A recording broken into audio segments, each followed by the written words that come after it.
A heartbreaking tragedy has shaken the Vaal area south of Johannesburg after a school transport accident claimed the lives of 13 learners during the Monday morning school run.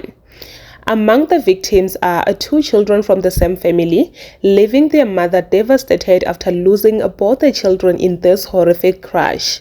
According to preliminary reports, the driver of the school transport allegedly attempted to overtake around 4 vehicles before colliding head-on with a truck in the oncoming lane. The impact was very severe, resulting in multiple fatalities at the scene, while several other learners were rushed to the hospital with injuries.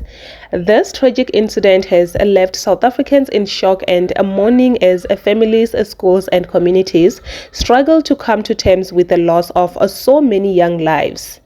Our thoughts and prayers go out to the affected families during this painful time.